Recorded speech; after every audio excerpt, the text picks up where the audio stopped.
Okay, complex numbers. What's the standard form of a complex number? Do you remember?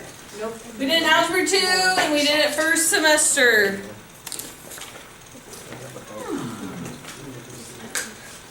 Anybody know what a complex number is?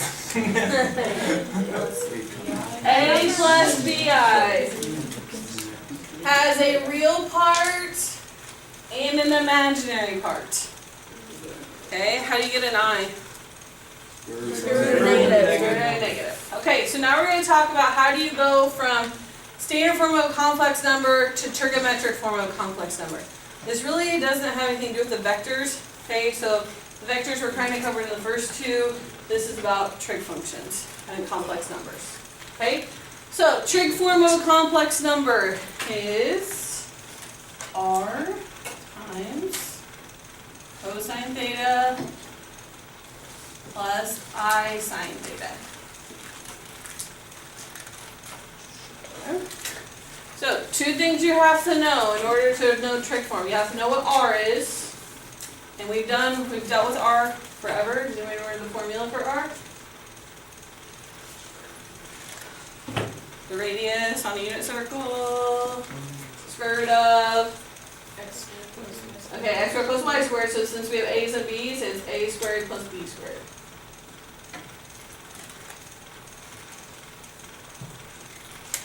Okay, and then to find theta, since you have a point that's x and y, do you need something to resume? On it right now. You're on. Oh, don't tell me about video.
Okay, so then the other thing you have to know is tangent. We're going to have to treat this like x and y's. So to find theta, you do tangent theta d over a. That's your formula. So those are basically the two formulas you have to know that go with your trigonometric form of a complex number. Okay, and then it's going to ask you, what's the absolute value of a complex number? Absolute value is your R. So these two are the same formula.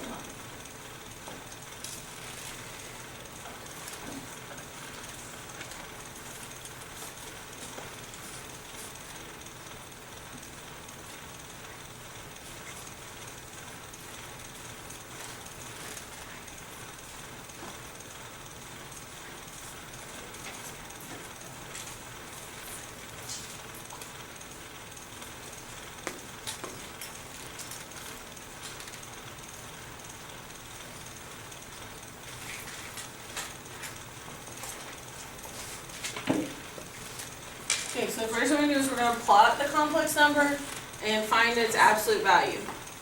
When you're graphing the real part, that's like your x. That's how far you go right or left. The I, your imaginary part, that's like your y-axis. So you have your real axis, and then you have your imaginary axis. Okay, so this would look similar to graphing the point -4, 4.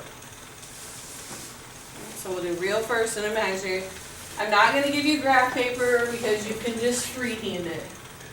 Doesn't have to be a huge graph. Just like make sure you go to 5 each way.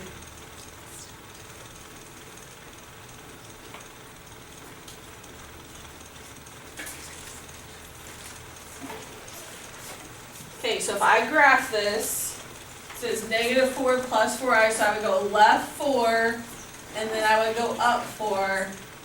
This right here is -4 plus 4i. So the first number is like how far you go, right or left. Right if it's positive, left if it's negative. And the second number, up or down, up positive, down negative. Okay, then to find the absolute value, you just do the square root of each part squared. So -4 squared plus 4 squared. So -4 squared is 16. 4 squared is 16. Square root of 32. And then 32 is not perfect, so we factor tree. So you break it down as far as it'll go. So in the end, you should get 5 2s.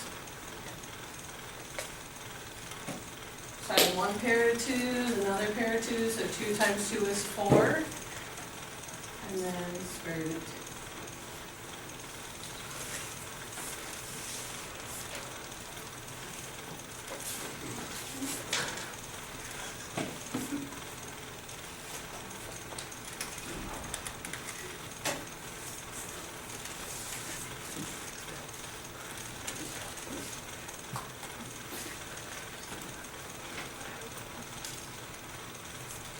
Everybody know the first one? Does that make sense?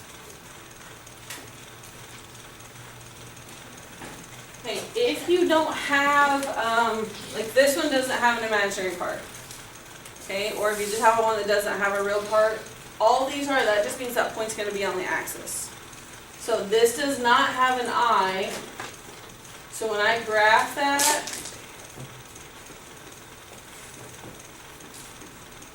that's just a dot right here at -3. Okay? If it was just, like, let's say that was just -3i, that would be on your y-axis down here. Okay? Same thing when you find the absolute value. If you're missing the other part, you only have the one part to square. So -3 squared is 9. Square root of 9.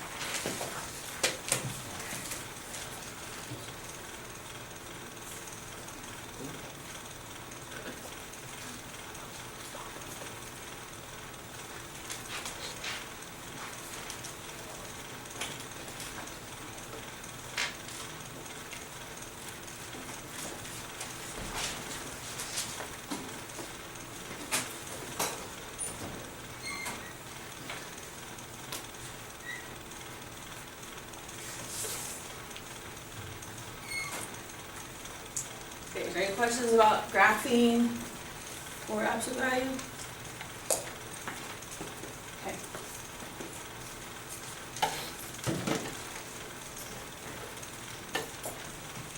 Okay, so the next part, which is the hardest part for today, we have to put it in, be able to put it in trig form. So our goal is to make it look like this. So we're going to have to find what R is, and we're going to have to find what theta is. So these are our two formulas we're using. Good? Okay. Alright, so if I want to find R is the square root, well there's only one part here, so this would be 3 squared. So it's square root of 9, which is 3. Okay, so then I want to find theta. So I have tan theta equals, okay, so I need b over a. So b is the number in front of I, and then a is the real number. So this would be 3 over 0. Can you divide by 0?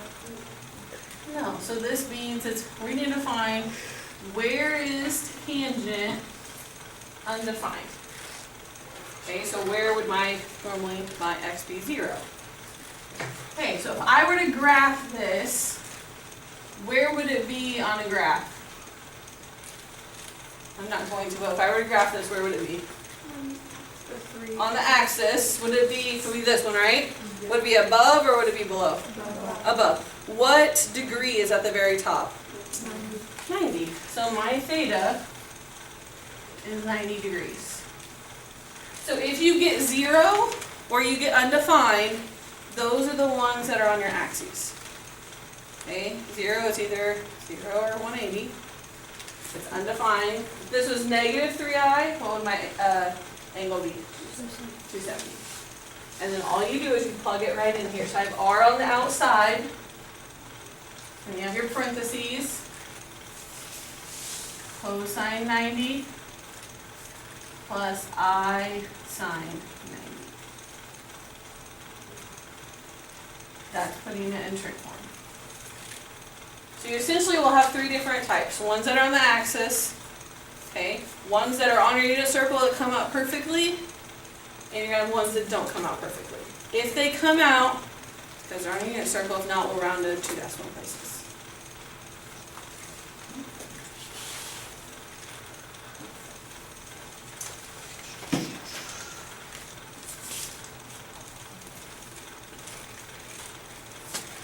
Alright, I'll do another one.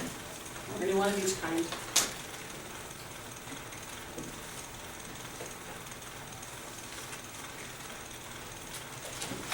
Okay, so the first thing we're going to do is find r. So r is the square root. Square root of 3 squared plus 1 squared. So square root of 3 squared is 3. 1 squared is 1, so 3 plus 1 is 4. And the square root of 4 is 2.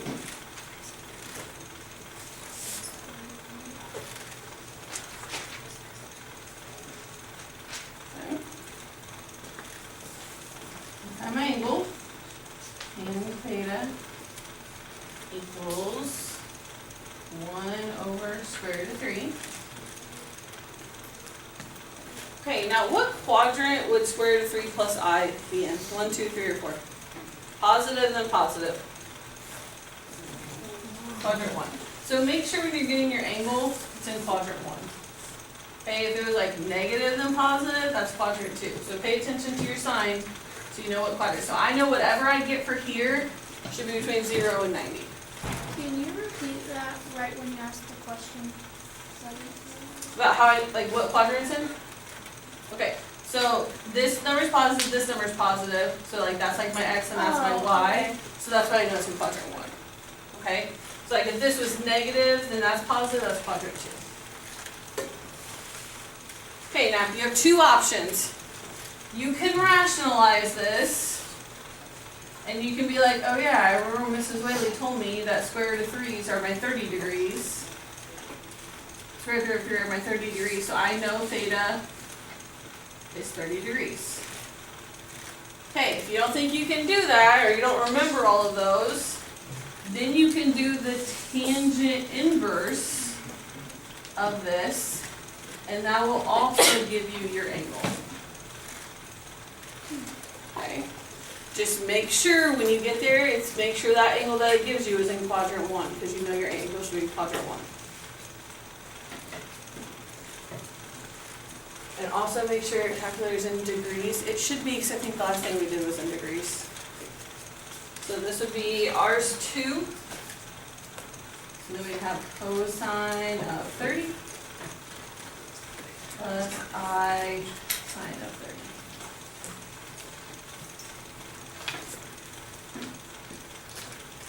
So you don't have to simplify that or anything? No. If you do simplify, it's going to go back to your original.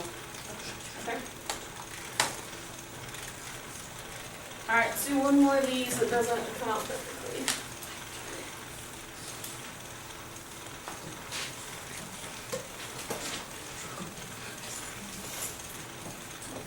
Which you'll have to do on the calculator. If it's not on your unit circle.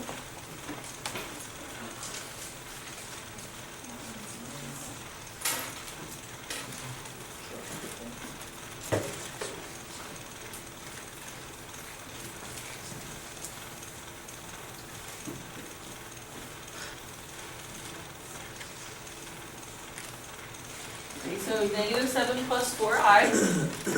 So if I find r is the square root of each of those squared added together, so negative 7 squared plus 4 squared. So this would be the square root of 49 plus 16, which is 65. Okay, now you can try to, always try to break them if you can. But that breaks into 5 and 13, so since there's no pairs, you would leave it like that.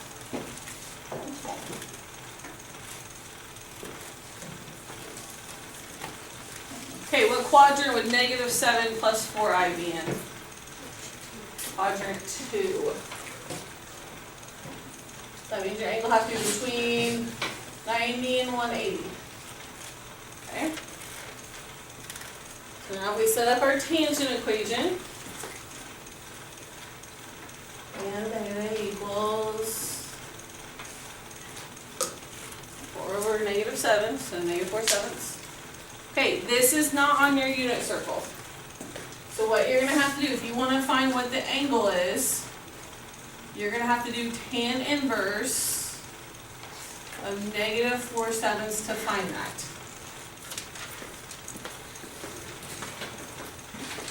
Okay, so if I do that,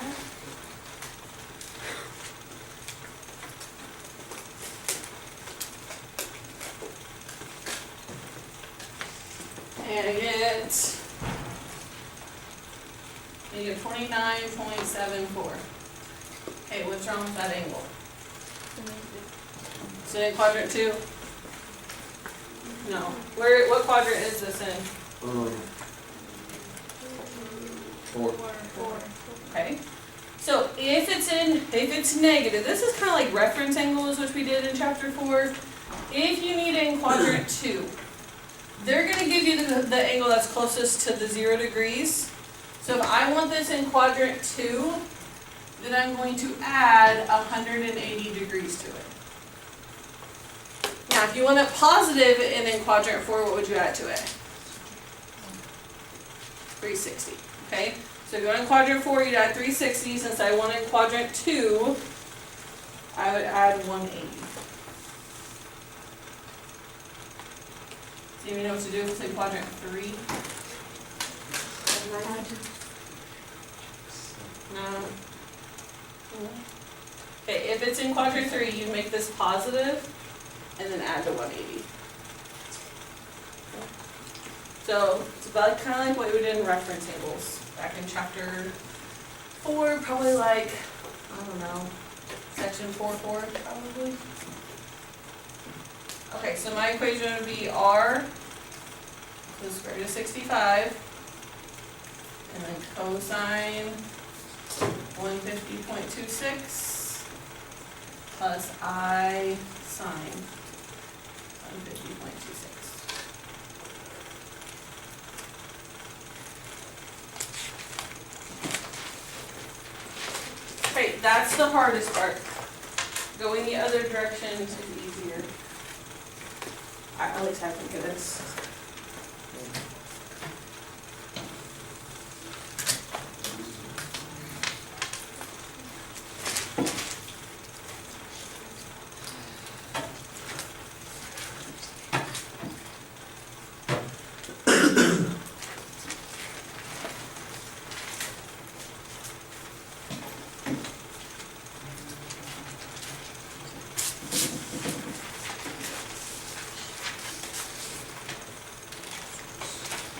Okay, so for this last section that we're going to do today, if it's like you're going the opposite way, so we're going to solve this. So we're going, like this last time, we're going from standard to trig. Now we're going to go from trig back to standard. Okay, so basically you have to know your unit circle. If you know your unit circle, it should be a piece of cake. Don't forget, you still have one more quiz sometime. The next few weeks. Please not tomorrow. Okay, I'll take that into consideration. Okay, does anybody know what cosine of 120 is? Ooh.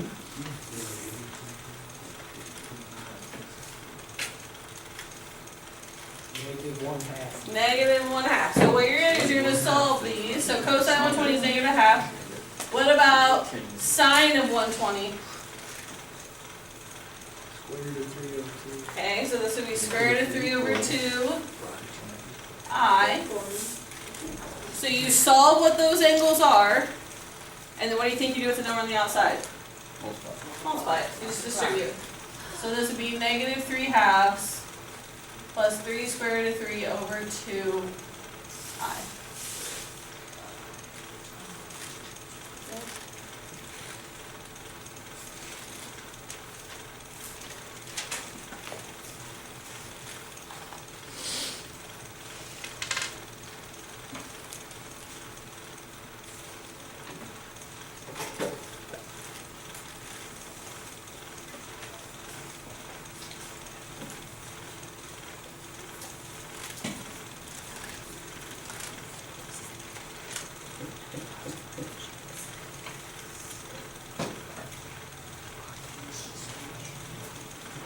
Okay, what about 3 pi over 4?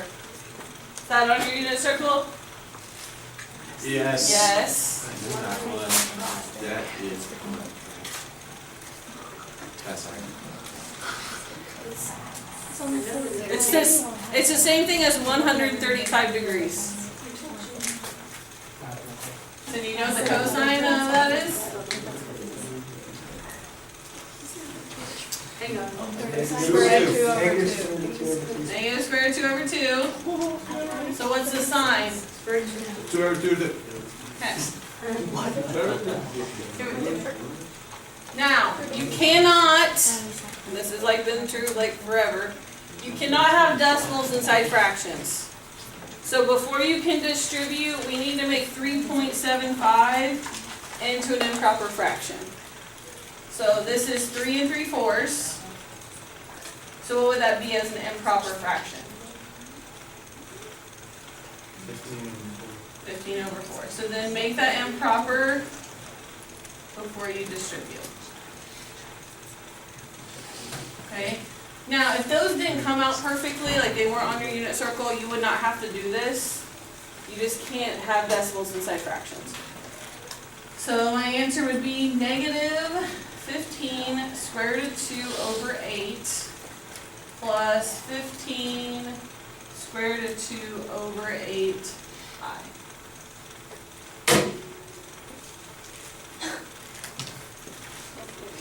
You okay? Who was it? Are you okay? Bless you. Bless you. Bless you. You alright? Alright, last one. Hang on, truck, tell me we have to school after prom.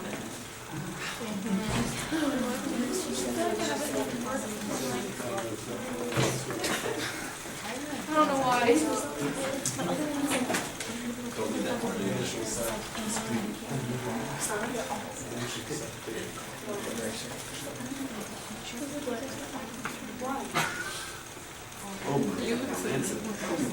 Okay, is 18 degrees 45 minutes on your unit circle? No. No. I don't think so. Okay, since it's not, this is when you're going to use your calculator. Does everybody remember how to do degrees in minutes? Yes. The number is like next to your arrow or the thing you push. Okay? So, you're not doing like inverses. You literally would just put in cosine, 18 degrees, 45 minutes. Now, I'm not going to be super picky about decimal places. Your book goes to 4 on this, so I'm going to go to 4. If you go to 2, that's fine, because that's what normally everything I have you do is going to 2. So if you're checking yourself on your calculator, this would be 0.9469 if you went to 4 decimal places. Okay, and then if I did the sine of 18 degrees 45 minutes, that's 0.3214 I if you go to 4 decimal places. If you just go to 2, that's fine. Okay. And then my last step would be what? Multiply by 3. So I get 2.8407 plus 0.9642 I.